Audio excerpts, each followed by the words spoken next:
اعوذ باللہ من الشیطان الرجیم بسم اللہ الرحمن الرحیم یا ایہا الذین آمنوا لا تخونوا اللہ والرسول وتخونوا اماناتکم وانتم تعلمون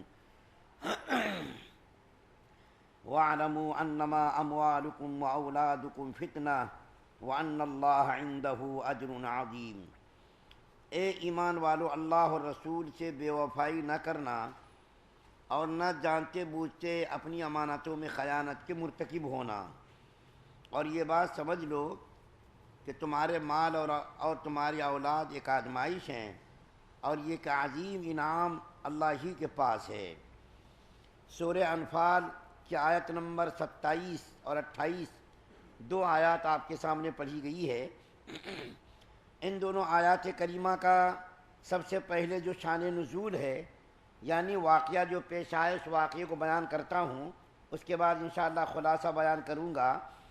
وہ واقعہ یہ ہے کہ نبی کریم صلی اللہ علیہ وسلم مکہ سے ہجرت فرما کر جب مدینہ تشریف لے گئے تو مکے میں تو صرف ایک دشمنوں سے مقابلہ تھا۔ وہ دشمن کون؟ کافر اور مشرکین تھے۔ لیکن جب نبی کریم صلی اللہ علیہ وسلم مدینہ تشریف لے گئے تو مدینے میں کئی قسم کے دشمنوں سے سابقہ پڑا، اندرونی دشمن بھی، خارجی دشمن بھی۔ اندرونی دشمن تو منافقوں کا گروہ تھا، اور خارجی دشمن کفار اور مشرکین، اور اندرونی دشمنوں میں یہود بھی تھے، نصارہ بھی تھے۔ یہ یہود و نصارہ اور منافقین اسلام اور مسلمانوں کے خلاف سازش کرتے رہتے تھے۔ ظاہری طور پر تو یہ مسلمانوں کے ساتھ ہوتے تھے، لیکن اندرونی طور پر یہ کفار اور مشرکین کو خطوط لکھ کر کے مشرکین کو بھڑکاتے رہتے تھے کہ تم لوگ حملہ کرو مدینے پر، ہم مسلمانوں کے خلاف تمہارا ساتھ دیں گے۔ تو اسی سلسلے میں کئی لڑائیاں ہوئیں، جن میں پہلی لڑائی تو اسلام کی جو مشہور ہے بدر ہے، دوسری لڑائی جنگ احد ہے، تیسری لڑائی احزاب ہے۔ ان لڑائیوں میں یہود و نصارہ اور منافقوں کا رول بالکل مشکوک رہا، اور اندرونی طور پر یہ مسلمانوں کے خلاف سازش کرتے رہے، ریشہ زبانیاں کرتے رہے، مسلمانوں کو اور اسلام کو نقصان پہنچانے کی کوشش کرتے رہے۔ تو اللہ کے رسول صلی اللہ علیہ وسلم نے اندرونی دشمنوں کو ختم کرنے کا ارادہ کیا۔ آپ کو معلوم ہے یہ بہت مشہور محاورہ ہے، مارے آستین، یعنی آستین کا کام یہ بہت خطرناک ہوتا ہے۔ باہر کے دشمنوں سے آپ مقابلہ کر سکتے ہیں، اندر کے دشمن سے مقابلہ نہیں کر سکتے آپ۔ گھر کے باہر کا دشمن آپ اس سے مقابلہ کر سکتے، معلوم ہوگا کہ وہ دشمن ہے، لیکن اگر آپ کے گھر میں کوئی دشمن چھپا ہو تو اس کو پہچاننا اور اس کا مقابلہ کرنا بڑا مشکل ہوتا ہے۔ تو نبی کریم صلی اللہ علیہ وسلم نے یہودیوں کے بارے میں معلوم کیا تو پتہ چلا کہ یہ مدینے کے یہود اور منافقین لوگ اسلام اور مسلمانوں کے خلاف سازش کر رہے ہیں۔ تو اللہ کے رسول صلی اللہ علیہ وسلم نے سب سے پہلے بنو نذیر، جو مدینے میں بڑا مشہور قبیلہ تھا، یہودیوں کے بڑے بڑے قلعے بنے ہوئے تھے، اور ابھی بھی ان کے قلعوں کے نشانات باقی ہیں۔ جا کر کے جو گئے ہوں گے انہوں نے دیکھا ہوگا یہودیوں کے بڑے بڑے قلعے اور بڑے پیسے والے مالدار لوگ، تعداد میں یہ کم ہے لیکن پیسوں میں یہ بہت ہیں۔ ساری دنیا کے اندر ان کی اجارہ داری چلتی ہے، سرمایہ کاری یہ لوگ کرتے ہیں، ہر معاملے میں یہ لوگ ٹانگا لاتے ہیں۔ تو نبی کریم صلی اللہ علیہ وسلم نے جو مدینے میں مشہور قبیلے تھے، ایک تو تھا بنو نذیر اور ایک تھا بنو قریظہ۔ تو بنو نذیر کو اللہ کے رسول صلی اللہ علیہ وسلم نے جلا وطن کر دیا، ان کے قلعوں سے ان کو نکال کر کے شام کے علاقوں میں ان کو بھیج دیا۔ غزوہ احزاب میں یہودیوں کا کردار کیونکہ مشکوک تھا، اس لیے اللہ کے رسول صلی اللہ علیہ وسلم نے ان کے قلعے کا محاصرہ کر لیا، اور 21 روز تک ان کے قلعوں کا محاصرہ جاری رکھا۔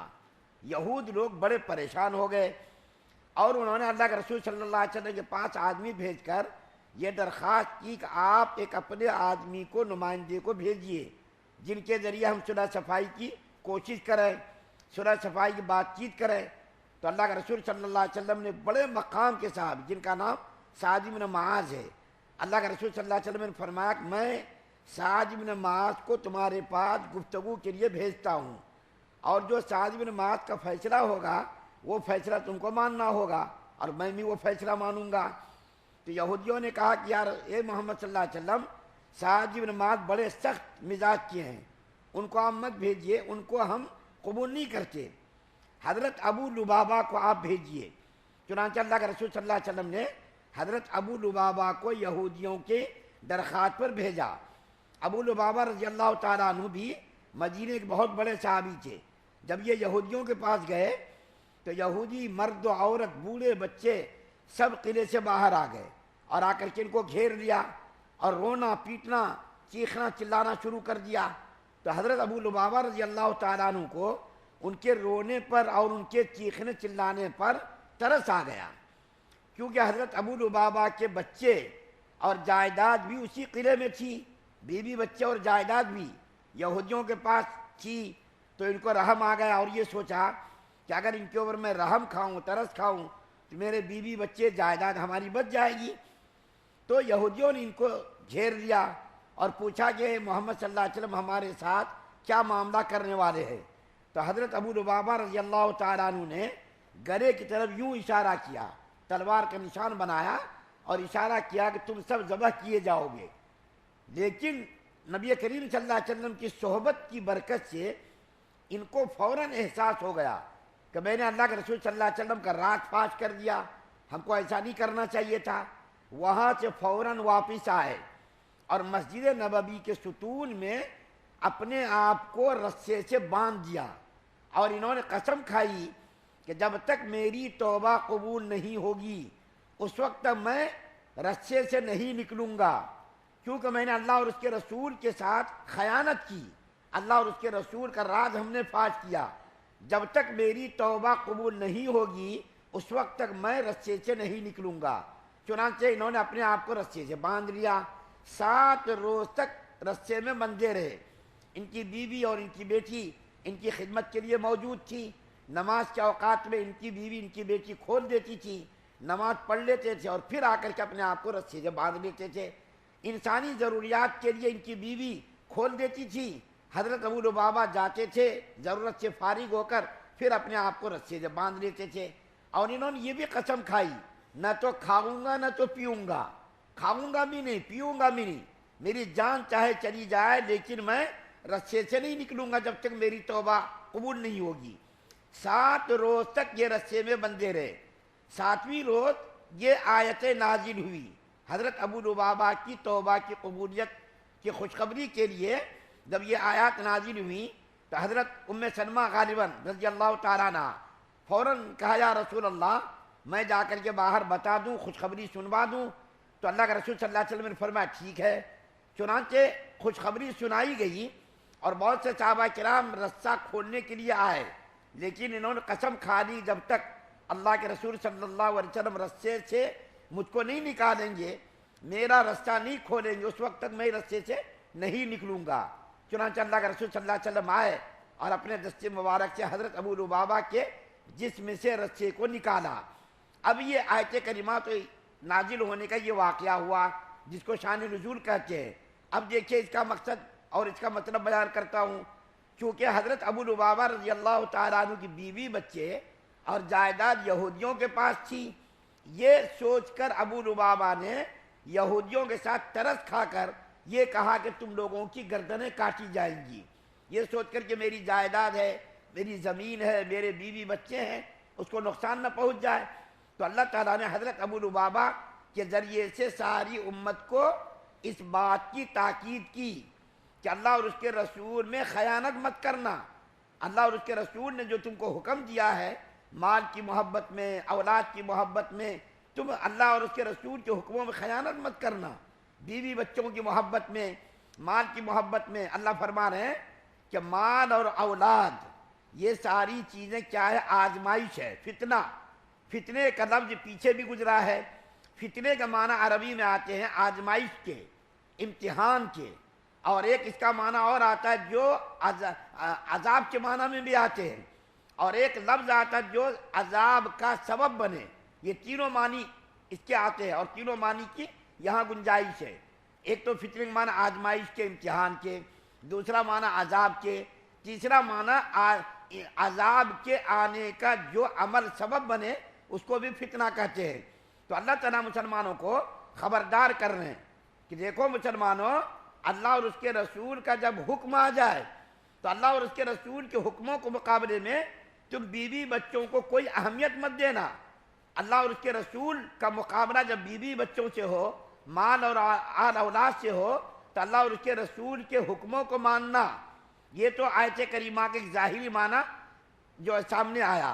اس کے علاوہ دوسرے معنی بھی اس کی گنجائش ہے کہ اللہ اور اس کے رسول نے جن چیزوں کے کرنے کا حکم دیا ہے ان چیزوں کو اسی طریقے پر کرنا یہ امانت ہے، اس کے خلاف کرنا یہ خیانت ہے۔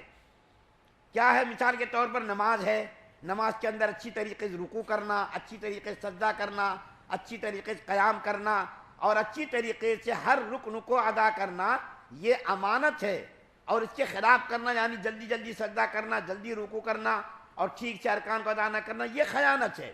اسی طریقے سے حج ہے، زکوٰۃ ہے، روزہ ہے، جو بھی اعمال ہیں، جو بھی اسلام کے ارکان ہیں، ان ارکان کو، ان اعمال کو اسی طریقے سے انجام دینا یہ تو امانت ہے، اور اس کے خلاف کرنا یہ کیا ہے؟ خیانت ہے۔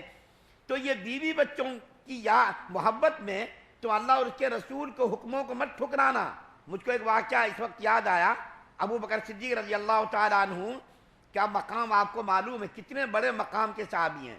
یہ تو شروع میں مسلمان ہو گئے تھے، لیکن ان کا بیٹا جن کا نام حضرت عبد الرحمن رضی اللہ تعالیٰ عنہ، یہ بعد میں مسلمان ہوئے، لیکن ایک لڑائی کے موقع پر غالباً بدر یا احد میں باپ بیٹے کا سامنا ہوا، تو باپ کو معلوم نہیں سامنا ہوا، لیکن بیٹے نے ایک مرتبہ یوں ہی کھاتے کھاتے دسترخوان پر تذکرتاً کہہ دیا، باپ میرے ابا حضور فلاں لڑائی کے موقع پر آپ کا بار بار میرا سامنا ہوا، میں اگر چاہتا تو میں آپ کو قتل کر دیتا، لیکن میں نے آپ کو نہیں قتل کیا، میرے ابا ہے اس لیے میں نے رعایت کی۔